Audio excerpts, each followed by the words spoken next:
very warm welcome to a brand new season of IDFC First Bank Presents Leaders of Tomorrow Season 12 with me, Ritwika Gupta.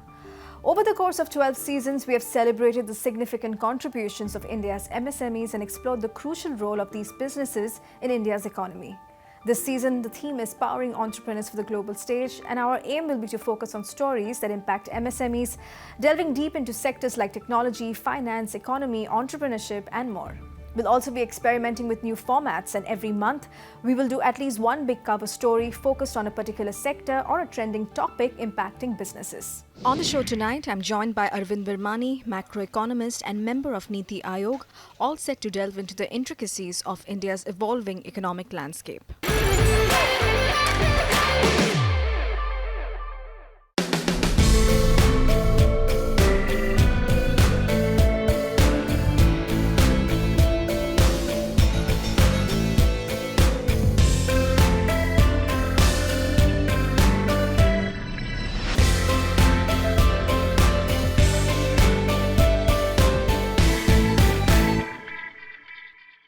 Today on the show, our big cover story is focused on the narrative of India's economic journey. I'd like to kickstart by quoting some numbers here.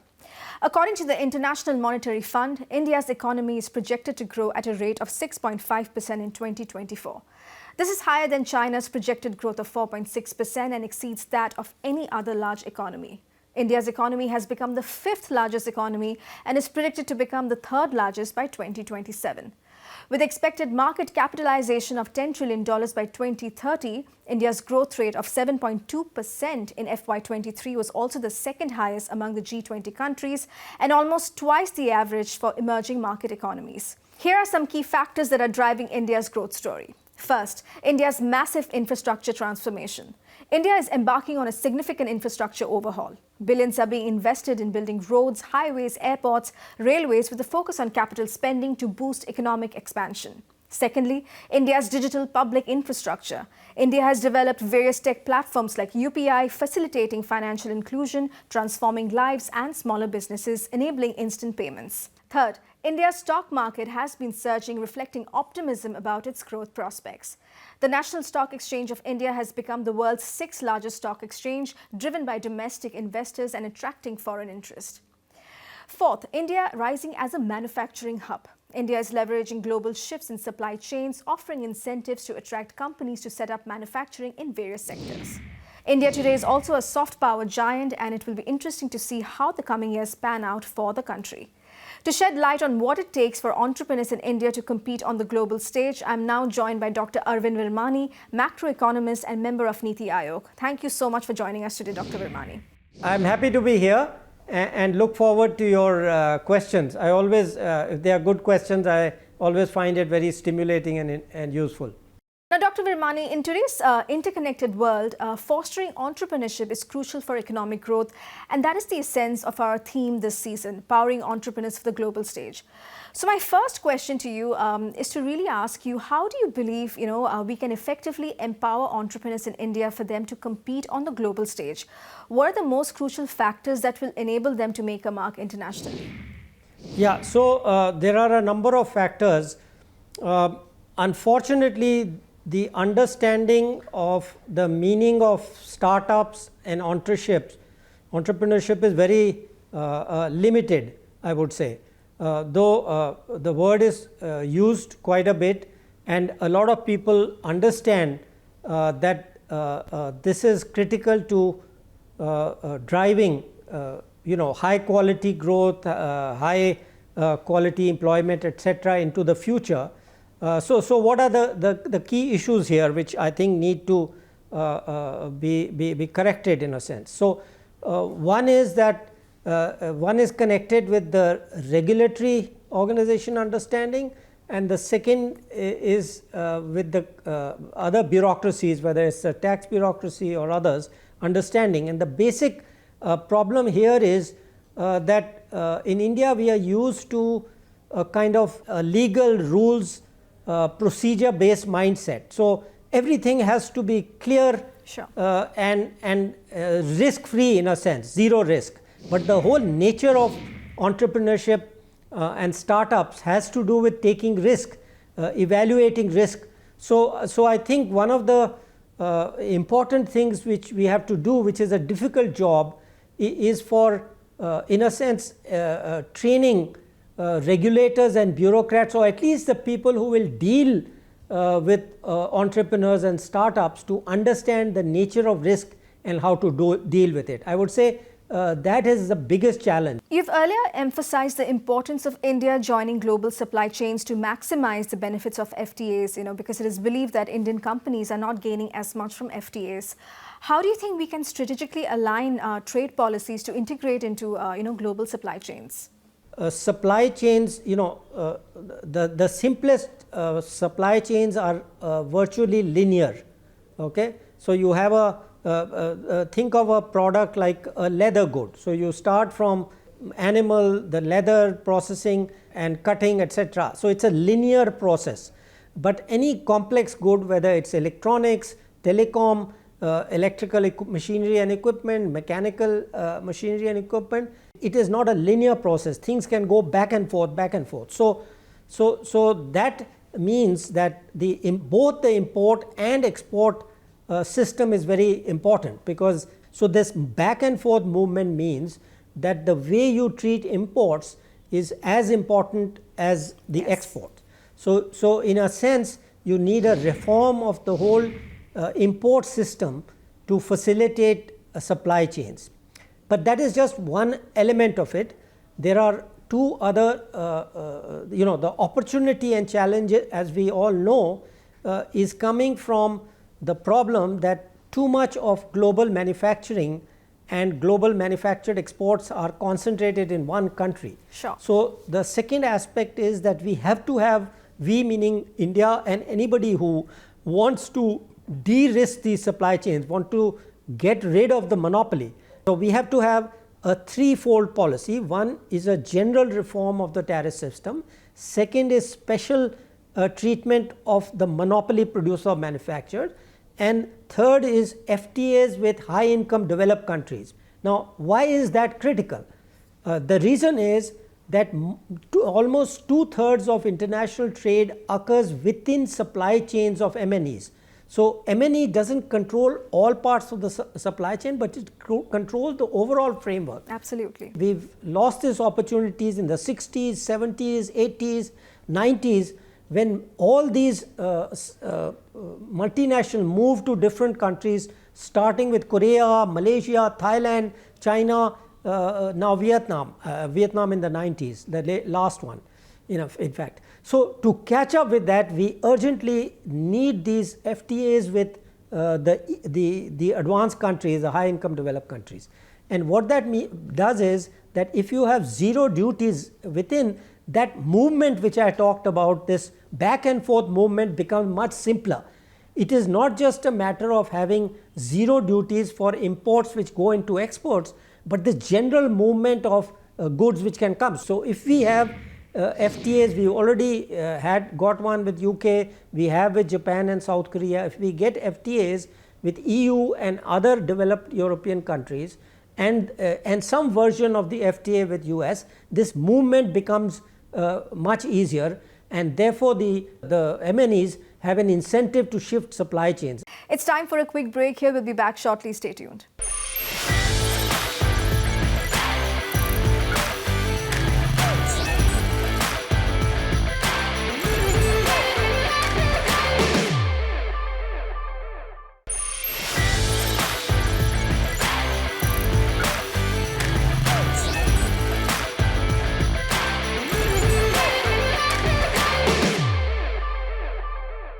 Welcome back to IDFC First Bank presents Leaders of Tomorrow Season 12, presenting our big cover story this month with Dr. Arvind Virmani. Listen in. So Dr. Virmani, MSMEs encounter a multitude of challenges, when they attempt to expand their presence in the global market, like access to timely credit, informational barriers, and even complicated documentation. Tell us, what are some of the steps that can be taken to support them in expanding their global footprint? There are two ways which immediately come to mind. One is a platform for export of these products. I think we have to think of a platform which foreigners can say, okay, if I'm looking for some product to be import it from India, how do I find out? So making it convenient, particularly for the same set of countries, as I said, which in connection with supply chains, would say, okay, if we go to this platform, we can look for the Indian companies. So a platform which has some minimal level of processing, in the sense of they are not totally bogus companies, so to say, because a foreigner looking to import something doesn't want to really go through a huge process of finding out whether this is a genuine company, etc. So some kind of a ranking or grading system, that is one way. Sure. The second is, what I have discovered is that in many products, again these are the complex products, remember where I distinguished. So in complex products there can be a certification of various things. I mean, the biggest example of this would be, for example, aircraft or any product which goes into an aircraft, because the safety requirement, or for example drugs and pharmaceuticals, these have a higher safety requirement. So it happens that it's not just the final product, that the intermediates and the components also have these certification requirements. So that becomes very difficult for and expensive and informationally challenging and time challenging for even medium industry. So something where Indian regulatory authorities, and this hasn't even entered their mind in a way. So if they can think of helping, of course we have our own standards, etc., but they should also have, sure, if they have knowledge of international standards, they can also act to help people. Regulation and bureaucracy shouldn't be just about controlling what people do or don't do. It should also be of helping meet the objectives of the government, the nation. So it is our objective that medium kill, those who can meet the quality standards, also expand their market in both domestic and international places. So and finally, just briefly, the third thing which applies to all MSMEs, not just those who want to export, is that the smaller the enterprise, the more multitasking the entrepreneur has to be. Dr. Virmani, not too long back, The Economist published an article stating that India's economic growth figures need to be taken with a pinch of salt. Yeah. Given the recent debates on India's GDP growth, with some critics alleging inflated GDP figures, what's your take on our economic trajectory? How do you view India's GDP prospects for the near future? So let me give you a personal answer. I have dealt with India's statistics and macroeconomic data for roughly 50 years, okay? And when I use data and when I had a problem with it, I still remember I went to or looked at the information given by the NAS and NSS about how they calculate various aspects of the GDP. Why do I say this?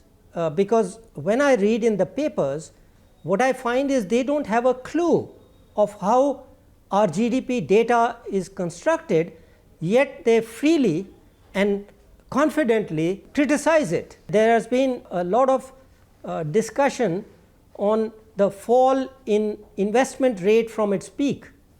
I did a paper in 2010 where I found that this particular fall is in one segment only. 90% of the decline is one area. Two things, I'll give you the details if you are interested, but two things.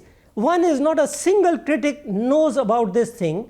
Second is, I published a paper, I haven't seen one single person refer to that. So what is this mysterious thing which is so hard for critics to understand? It has to do with what we used to call physical savings and investment. So households, their savings and investment are direct. It does not go through the financial system. The financial system is a formal part of the economy where we capture many things. But these critics of our GDP don't even know that there is a part which is estimated, which is the savings of the household and their direct investment in structures. If you look at the data carefully, you can find out where it is an estimate and where we have doubts. It's precisely that area where people are complaining that the investment was too low or now too low, too high earlier, whatever, is part of that estimate portion. So it's going the opposite way. If there was some funny business, if you wanted to increase the GDP or the investment, you would have done it the other way. Okay? So it's just, I'm sorry, I don't know what to call this kind of critique except ignorance. I don't know what else to say. Now, in a recent interview, you also discussed the 20-minute rule for working married women regarding commute times. Tell me, given the challenges, especially in metro cities, with heavy traffic, what solutions do you propose to ensure greater participation of women in the workforce, women in the entrepreneurial ecosystem, and for even women-owned MSMEs to drive economic growth for India? So what is this? So this is a distribution which people have seen, whose average or mean is at 20 minutes. So that does not mean that nobody likes to travel 30 or 40 minutes. It's just the mean of the thing. So my suspicion or my guess would be that the more educated younger women in urban areas are the ones which are on the upper part of the tail and don't mind moving, going. There are three things which come important. One is the place of work. The other is transport. So, for example, we have never, all the Southeast Asian countries, you find that manufacturing growth occurred where they built housing for the workers in the same place as the factory. Now, we have never had this concept. We think it may be, kind of funny if they do it, or they are trying to make some extra money or something. So this whole attitude we generally have that somehow it's not the proper thing is wrong. If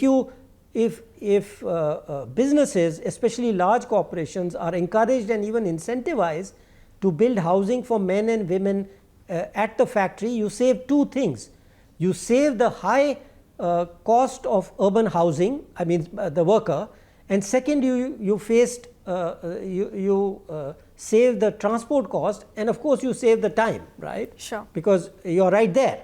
So that is one of the things. But of course, there are other reasons which I'll just mention and leave it at that, why this 20-minute rule applies. Part of it is safety and security, but it also has to do with availability of time for transport, and because women don't want to be too far away from, say, they have to look after children or they have to look after aged parents.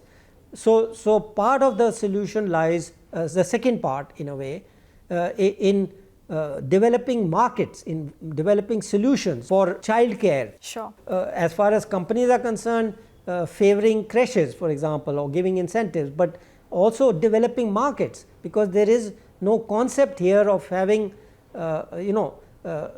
except the very rich who of course hire people, but everybody in the middle class cannot do that. So the concept is, if you have creches of some sort, etc., that develop alternatives to each woman having to take care of their children alone, but having a kind of a market or a service provider who does this. Finally, tell us what are some opportunities that lie for MSMEs in Amritkal, and how do you think they can capitalize on them to thrive in the coming years? The smaller the company is, the more everything depends on the one entrepreneur he has to take. So whatever we can do to reduce the load and worry from the government side, which means taxation. So what do they deal with, right? They deal with GST, they deal with personal income tax, and if you are an exporter importer, you deal with the custom duty.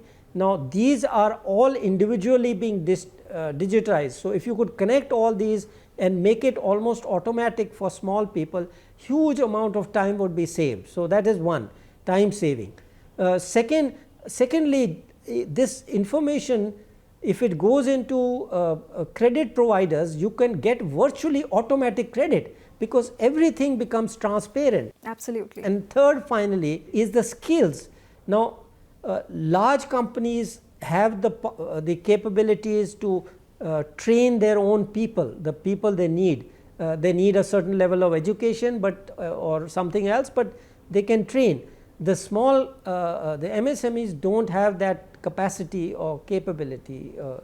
Apprenticeship courses, the companies being encouraged and facilitate large ones to train more people than they need. Information is very important. We already discussed some types of information, but what the big difference between the large companies, because they have so many people, staff, here it's all on the entrepreneur. So if you can facilitate his access to technical education, information, various other types of information which a company or even a small household enterprise needs, then these four things can really help MSMEs. Well, it was great chatting with you, Dr. Virmani. Thank you so much for joining us today.